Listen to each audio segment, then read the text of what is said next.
Hello everyone, কেমন আছেন সবাই? আশা করি সবাই ভালো আছেন, সেই সাথে আমিও ভালো আছি।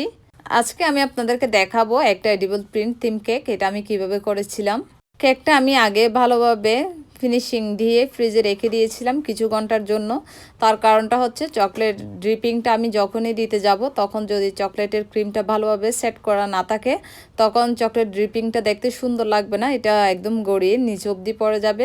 মূলত ওই জন্য আমি কেকটা ভালোভাবে ফ্রিজিং করি। ফ্রিজিং করার পরে আমি কেকের মধ্যে চকলেট গানাশটা দিয়ে দিচ্ছি।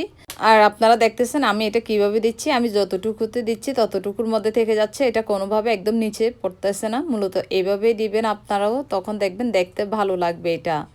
এরপর সব দিকে ভালোভাবে চকলেট ড্রিপিংটা যখন দেওয়া হয়ে যাবে তখন কেকের মধ্যে আমি এডিবল প্রিন্টটা বসানোর জন্য রেডি করে নিব। আর আপনারা দেখতেছেন এডিবল প্রিন্টের প্যাকেজিংটা কিভাবে থাকে। এটা ঠিক এভাবে প্যাকেট করা থাকে আর এটা সাইজ একটু বড় ছিল। বেশিরভাগ এরকম একটু সাইজের সাইডগুলো একটু বড় থাকে, ওইগুলো হচ্ছে নিজের থেকে কেটে নিতে হয়। আমি তো এটা সিজার দিয়ে কেটে ছোট করে নিয়েছি। নেওয়ার পরে এইখানে যে ট্রান্সপারেন্ট একটা শিট থাকে, শিটের উপরে প্রিন্টটা বসানো থাকে মূলত।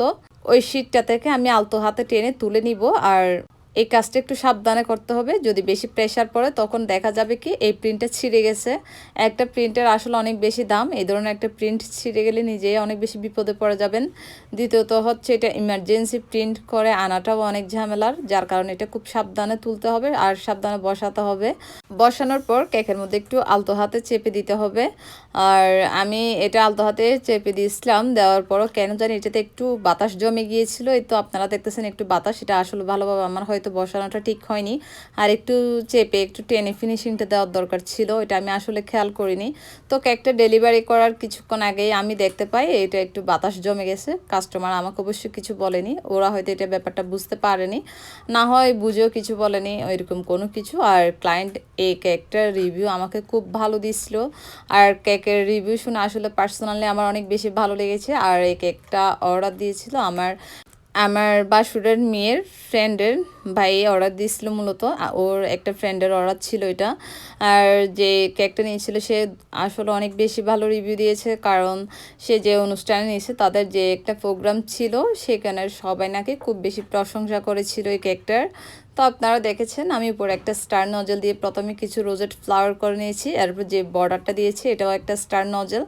আর একদম সবার লাস্টে আমি যেটা করতেছি সেটা হচ্ছে কেকের মধ্যে আমি কিছু ব্ল্যাক আর রেড কালারের ছোট ছোট ডট ডট করে বড়া দিয়ে দিচ্ছি। আর এই কেকের যিনি ক্লায়েন্ট ছিলেন ওনার এই ধরনের ডিজাইন হতে হবে বা ওই ধরনের হতে হবে ওইরকম কোনো রেফারেন্স পিকচার 100% হতে হবে কোনো কিছু ছিল না। তবে ওনাকে আমি কয়েকটা ডিজাইন পাঠাই, উনি ওইগুলো চয়েস করে জানাই। এভাবে